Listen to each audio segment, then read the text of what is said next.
Dancing in the Flames with Mikanko. We've got new Mikanko support in TTP1. Don't know exactly when we're going to get those. I don't think that is a main set, but let's see. We have an Earth Mikanko over here with is Sanaki the Mikanko Devotee, Earth Illusion, level 3. You can only use the first, second, and third effect of this card's name each once per turn. You can target a Mikanko card you control, return it to the hand. If either player equips an equip card to this card, you can special summon a non-illusion Mikanko monster from your deck. Also, you cannot special summon for the rest from the extra deck for the rest of this turn except Mikanko monsters. Okay, I like this second effect a lot for two reasons. First of all, it's powerful.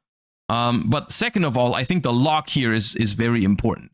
Because Mikanko has shown in the past that is a highly splashable engine in other decks. Like, I mean, pure Mikanko has basically not really been a thing. Most of the time, people have been pairing Mikanko with like some sort of like Isold or like Warrior Slop or Interlements or whatever, just to like Ohime. And so this like makes it so you actually have to play a Mikanko deck. And they give them an extra deck monster, I can see down here. Because I was just thinking, did they even have an extra deck monster beforehand? I don't think so. So this is a very powerful effect. If this card is sent to the graveyard, you can target a face-up monster on the field, equip this card to it. Okay, so this can potentially also be helpful because some of the other Mikankos, like the one you summon from this, right? You summon one Mikanko from your deck, then you maybe get this into the graveyard somehow, then you can equip it to the other Mikanko, and then it's going to trigger because a lot of them have, or all of them have an effect when they are equipped. Yeah.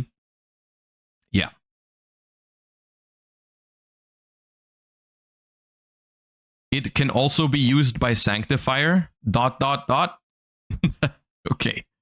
So what you're saying is you're going to give this to your opponent with Sanctifier, and then you're just hoping that they lock themselves with a optional effect that requires them to have Mikankos in their deck? That's what you're afraid of? I feel like we have to reevaluate the things we're scared of at this point, or we think about this a little bit longer before we doom post. Yeah. Uzuhime, the Manifested Mikanko. Light Fairy rank 3/0/0, 2 level 3 Mikanko monsters. You can only use the first effect of this card's name once per turn. If this card is special summoned, you can add an equip spell from your deck or graveyard to your hand. Okay, that's very powerful. I'm very glad that that is behind, like, it's not a generic rank 3. That's good.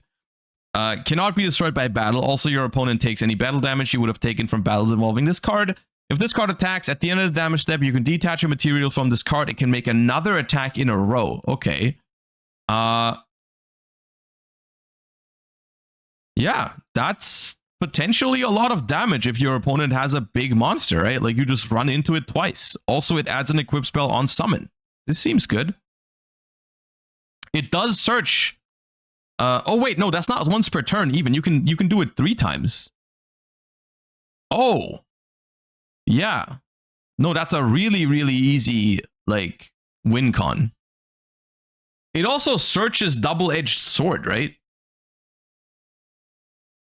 So this on its own is just game against everything, right? Like, as long as your opponent has a monster, this searching double-edged sword is always going to be game, right?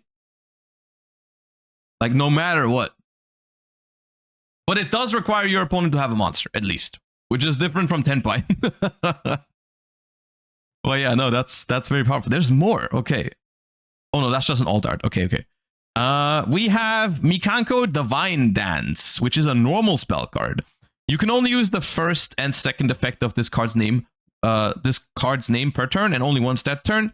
You cannot special summon from the extra deck for the rest of this turn after this card resolves, except Mikanko monsters. Also, send one Mikanko card from your deck to the grave. Then you can set a Mikanko spell trap from your deck, except Divine Dance. You can banish this card from your grave and detach an Xyz material from your monster. Special summon a Mikanko ritual from your hand or deck. Okay, so I like what they are doing here, because initially when I heard Mikanko support, I was like, oh no, this is going to basically just make more slop decks happen where they just use Mikanko to combo. Now, whether you like the win con of Mikanko or not, is besides the point here. But these cards basically absolutely only support pure Mikanko, because they lock you very, very specifically into Mikanko from the extra deck, which basically means you can just summon this from the extra deck, nothing else, because they have no other Mikanko extra deck monsters, unless I'm forgetting something, but I don't think there was one. So these are very powerful cards, but they can only be used in pure Mikanko, which basically has not existed. So I think this is somewhat fine, because I mean, pure Mikanko, if you're locked into Mikanko from the extra deck, the only thing you can really do is blind second, right? So like, because other than that, what kind? I mean, I guess Mikanko can set up some sort of end board, but like, I don't know how crazy it's really going to be. For the most part, it's probably going to end up as like a weaker version of Tenpai for the most part, because I don't think it's better than Tenpai cards were. And Tenpai was a concept I didn't really vibe with, but it's kind of whatever nowadays. It has been restricted enough, and I feel like Mikanko taking its place, I don't know how, because I feel like Mikanko in general has more counterplay, even with these new cards. Like, equip spells are just like easier to deal with. You know, when they equip something to your side of the field, you can get rid of that monster. You can like use IP to link with it. You can fuse with it. You can dodge it with SP or whatever. Like, there's so many better interactions versus Mikanko cards than they are versus Tenpai cards. And so I just can't help but, like, I see the quality in these cards, but I really like the fact that they lock you into Mikanko, and I think Mikanko is just like more pleasant to play against than Tenpai, which is a crazy thing to say, because playing against Mikanko is not that pleasant, but like Tenpai is on another level of unpleasant. So yeah, we'll see how strong these are. I see some potential here. Maybe Mikanko takes Tenpai's place of like the going second deck in the game. But I think it would do so at a lower power level. We'll see. Huli is getting an alt art as well, but Huli is like the one that can sometimes be really cringe, because it's the one where it's like everything is untargetable, can't be destroyed by battle and stuff like that. So, and they can like reset up that loop over and over and over again depending on how things go. But yeah, no, it's I don't know how much that is going to be the win condition of the deck, though. I guess it depends on the format. Some formats decks have answers to it, some formats they don't. We'll see. But yeah, Mikanko cards. And then we have the new Dark Magician support, I believe, from the V-Jump magazine, Dark Magic Amulet, which is a trap card that they've announced a couple of days ago, but they hadn't dropped the effect yet, and now we do have the effect. Normal trap card. You can activate this card the turn it was set by revealing a spellcaster monster in your hand. Okay, very important sentence on a trap card. It's usable immediately. When a monster effect is activated, in response to the activation of a card that mentions Dark Magician or its effect, you can negate that effect, and if you do, for the rest of this turn, the activated effects of monsters with the same original name are negated. If you special summon Dark Magician while this card's in your grave, you can pay 2,500 life points to set this card. Neither of these effects are once per turn. If I'm reading, unless they have changed, unless they have mistranslated, but it seems like both of these are repeatedly usable, and it does not banish itself. It's kind of like Drill Beam. It's like a Dark Magician version of Drill Beam, but it's a lot weaker than Drill Beam. But yeah, I guess this does help your Dark Magician deck to play through. It's kind of like a Dark Magician Called by the Grave, isn't it? It's like a Dark Magician Called by the Grave, but like it can also handle stuff on the field. Like when you're going second, you set it and you can play into your opponent's board. Like, let's say, I mean, this is printed in the OCG first. Let's say you're playing into a board that has Appaloosa. You set it, you start playing. Your opponent uses Appaloosa, you chain this. It negates the Appaloosa. For the rest of the turn, they can't activate it. They can activate it, but it be negated. So it's a solid card, I think. It's a very interesting concept. You get it back for free.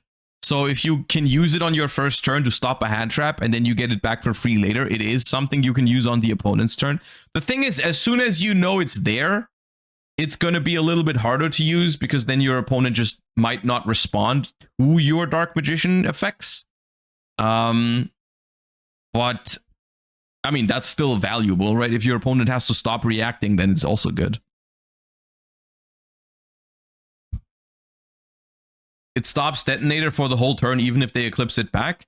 It does, but it doesn't negate the first one, right? Because like, let's say your opponent has detonator, you activate, what is the one that's the continuous spell that searches? The Dark Magic Circle, I think. And they chain detonator on it. And then you chain the trap, then they can chain detonator again to still pop the circle, right? But then after that, the detonator is dead, yes. But it, like, against detonator specifically, they would still get the first pop, basically. But yeah, no, this is it helps you play through hand traps, it helps you play into boards. I don't know how easily Dark Magician can search this card, because it does mention Dark Magician, so I'm sure there's ways to search it. It's neat.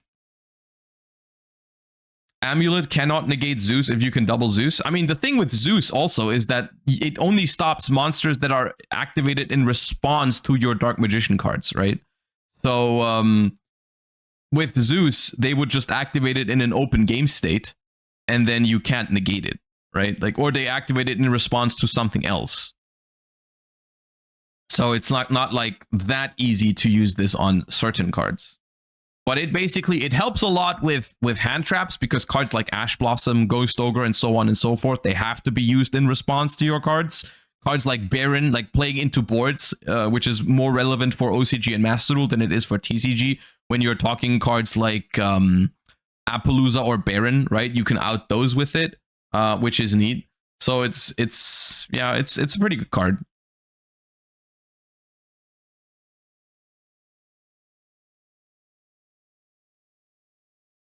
Its installation, how often are you searching this over other engine pieces?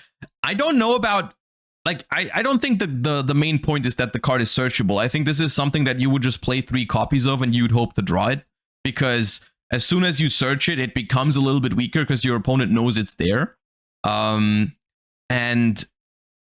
you'd rather just have it as a way to play through your opponent's stuff, right?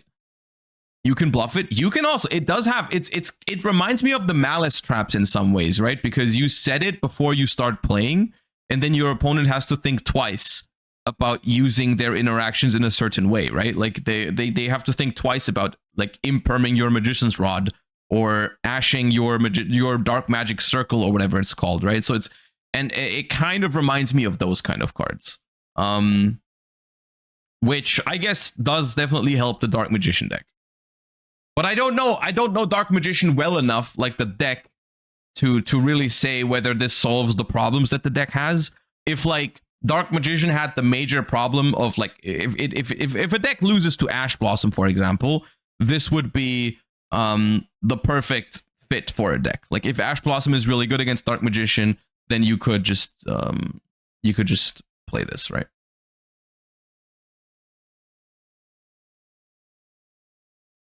But I don't know how much it changed. It's a good card, though. It's definitely a card that a lot of other decks would be very happy about.